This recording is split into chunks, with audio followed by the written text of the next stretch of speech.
L'invité de Bonjour Marseille, c'est Hakim Mimoun, fondateur de la Fédération de la Mixité de France. Bonjour. Bonjour. Merci d'être avec nous. Vous êtes citoyen engagé dans les quartiers populaires. On parle bien sûr de ce second tour des législatives. Vous vous attendiez à cette vague rassemblement national? Oui, évidemment. Je pense que c'est triste pour la République. On voit bien que la démocratie est malade. Tout a été fait justement pour que le Rassemblement national puisse avoir un peu plus de sièges. Quand on voit des... Pourquoi tout a été fait? Quand on voit des partis politiques précédents, que ce soit la PS, que ce soit l'UMP, aujourd'hui En Marche, avec leur programme, qui n'est pas appliqué, mais qu'on tape sur une certaine partie de la population, sur les quartiers populaires, sur la banlieue, sur une communauté, pour pas les citer, les musulmans. À un moment donné, ça fait monter en crescendo l'extrême droite. Donc en fait, ils ont pratiqué la politique de l'extrême droite en n'ayant pas eu le courage d'affronter les problématiques comme le pouvoir d'achat, l'insécurité. Voilà. On voit à l'écran de la carte, bien sûr, des résultats dans les Bouches-du-Rhône avec pas mal de circonscriptions qui sont passées rassemblement national. Vous les voyez en bleu, en orange. Ce sont des circonscriptions de la majorité présidentielle, enfin, c'est même plus une majorité d'ailleurs. La NUPES en rouge, dans la troisième circonscription, par exemple. Donc évidemment, on est dans ce qu'on disait à l'instant. Hein. C'est Gisèle Lelouis du RN qui a été élue face à un candidat de la NUPES. Pourquoi le RN, à votre avis, était aussi fort dans les quartiers populaires? C'est surtout pourquoi il y a eu autant d'abstention, parce que le RN, on sait très bien que cette dame, elle va être absente des débats. On le voit bien au conseil d'arrondissement, elle ouvre pas la parole, elle ouvre pas la bouche. C'est dommage parce qu'on aurait mérité mieux que ça. Après, faut pas se leurrer. Il y a vraiment un problème avec la politique et les habitants, les électeurs n'y croient plus. Regardez, cette composante de la NUPES nous a fait croire que le fait de cumuler différents partis, on fait en sorte justement de gagner, de rassembler la gauche. Aujourd'hui, ils se battent pour des sièges, ils veulent pas créer de groupes parlementaires. Et ce qui me dérange aussi, c'est que je l'avais dénoncé aussi juste avant les élections, c'est que ces secteurs-là, notamment le candidat sortant, M. Mohamed Bensada, était un vrai militant de quartier populaire et il méritait justement de pouvoir gagner. Mais on voit bien que c'était une bataille très très difficile. Quand on voit des gens qui sont parachutés et qui viennent sur les secteurs notamment de la Belle de Mai, de Troyes, et qui ne savent même pas où est la gare Saint-Charles, entre la Belle de Mai et la gare Saint-Charles, et qui se retrouvent à faire 52% ou 53% au premier tour et 76 au deuxième tour. On peut prendre aussi l'exemple de Manuel Bompard dans la 4e circo. C'est de lui que je parlais, Ouais. je sais pas citer son nom, mais c'est exactement de lui que je parlais. Et derrière qu'il n'a même pas le respect de pouvoir rester avec ses militants qu'on fait campagne pour lui. On voit bien que c'est la marque qui gagne, c'est pas l'individu. Vous mettez n'importe qui. Il y a un sentiment de dégoût aujourd'hui? Absolument, mais absolument. Moi j'ai milité toute ma vie dans les quartiers populaires au niveau national, pas que sur Marseille. Et je vois bien qu'on a fait des campagnes de sensibilisation pour inciter les jeunes à s'inscrire. On a fait des clips, on a milité à travers les états civils pour dire qui c'est qui était inscrit, qui était pas inscrit. Mais aujourd'hui, je vous dis la vérité, aujourd'hui il y a un dégoût profond de la politique en général. C'est malheureux de dire ça, mais les premières victimes, ce sont les gens qui n'ont pas voté, parce qu'ils n'ont pas voté. Moi j'avais toujours dit qu'il fallait voter, parce que même si on vote pas pour un parti, on vote au moins contre l'extrême droite. Et quand on voit qu'aujourd'hui la majorité présidentielle n'a pas su prendre position, qui a fait une comparaison égalitaire entre les gens de gauche et les gens de l'extrême droite, à un moment donné, si on aurait agi pareil, je pense qu'au second tour de l'élection présidentielle, Marine Le Pen aurait été présidente. On va voir l'abstention pour ce second tour des législatives dans le département des Bouches-du-Rhône, 56,89%.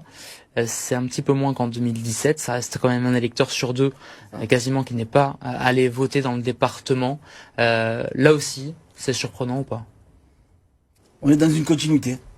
Plus à chaque échéance électorale, on va arriver. Dans 2 ans, il y a les européennes, ça va être encore pire. Je dis la vérité. Et comment on l'explique? Alors, on a parlé du dégoût, évidemment, mais on parle de questions de confiance. Comment vous aussi, vous qui militez, vous qui êtes au contact de ces quartiers, est-ce qu'on essaie de rétablir le lien? Comment on s'y prend? Mais quand vous voyez que des candidats ou des politiques sortants ou carrément des élus sont déconnectés de la réalité, ils viennent vous voir qu'en période électorale. À un moment donné, vous vous dites, mais j'existe qu'en période électorale, je suis une simple carte d'électeur, alors que je suis citoyen à part entière. Et ce qui me dérange aujourd'hui, c'est qu'aujourd'hui, on tape sur les abstentionnistes. C'est peut-être pas la bonne solution. Il faut leur donner envie d'aller voter, mais ça arrange tout le monde. On voit bien que ce soit la majorité présidentielle et d'autres partis politiques, ils veulent pas une majorité absolue parce qu'ils veulent pas affronter les vraies problématiques. Donc ils font même pas campagne. Vous voyez, la majorité présidentielle n'a pas fait campagne. J'ai pas eu de programme de la part de la RM. Donc, du point de vue de la NUPES aujourd'hui, c'est une déception à vos yeux? Est-ce qu'aujourd'hui, voilà, même au niveau de Marseille, de la Provence, la gauche est divisée? Divisé, je sais pas. Je pense que c'est plus ses intérêts au niveau des places. Après, je suis content pour dans la 7e circo, il y a un candidat qui est militant engagé que je connais pas personnellement, mais Sébastien Delogu. voilà, d'après son parcours, c'est quelqu'un qui sort du terrain. Donc j'aime bien les personnes qui ont une expertise et du terrain et qui vont pouvoir les défendre à l'Assemblée nationale. Je suis déçu pour Ben Sada parce que moi j'ai rien à voir avec la NUPES. Je suis un militant certes de gauche, mais j'ai jamais été encarté et je suis un peu déçu justement que Ben Sada aurait pu nous représenter parce que là, je vous dis la vérité, on a une dame comme Gisèle Louis, qu'est-ce qu'elle va faire à l'Assemblée nationale à part prendre ses indemnités et en plus elle va être absente. Mais justement, voilà, vous le disiez, c'est quelqu'un qui connaît le terrain, qui vient du terrain. Ouais. Pourquoi derrière il arrive battu? Pourquoi même quand l'offre correspond à l'attente et à la demande, pourquoi Mohamed Ben Sada est arrivé derrière Gisèle Louis? Parce qu'il a payé malheureusement les conséquences des 30-40 dernières années de la politique binaire droite-gauche. Ensuite, en 2017, on a eu Macron qui a cassé les codes. Et on voit bien qu'aujourd'hui, pour un acteur de terrain comme lui, comme moi, comme Sébastien Delogu et tout, rien n'a changé. Pire, ça s'est aggravé. Les quartiers populaires, il n'y a jamais autant d'échecs.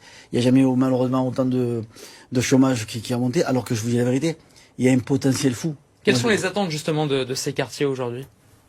Mais déjà, regagner de la dignité, du respect, faire en sorte que ces quartiers populaires redeviennent à l'image de la France comme des pôles d'excellence et non pas comme des pôles d'éducation prioritaire ou quoi que ce soit. On a vraiment des citoyens français qui sont majoritaires, mais majoritairement silencieuses, qui créent des richesses, qui créent des emplois.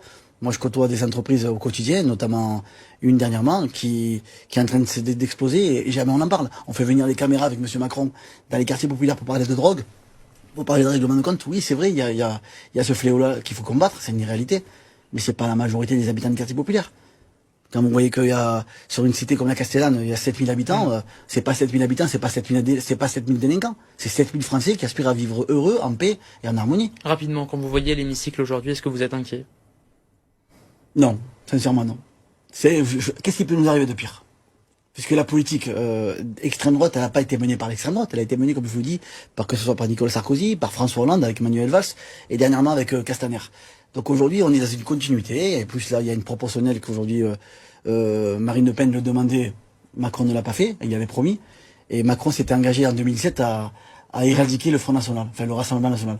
Aujourd'hui, il l'a multiplié par 10. Donc à un moment donné, voilà, on va être encore les victimes d'une équipe parlementaire qui va taper un cours sur les BEM. Il faut dire que c'est une réalité, mais c'est pas grave, on va se défendre, on va lutter et j'invite Ben Sada à ne pas lâcher prise parce que c'est quelqu'un qui mérite le respect et j'espère que demain les jours seront meilleurs pour les quartiers populaires. Merci beaucoup Hakim Mimoun, je rappelle que vous êtes fondateur de la Fédération de la Mixité de France. Merci d'avoir été l'invité de Bonjour. Je vous en prie, avec plaisir, merci à vous.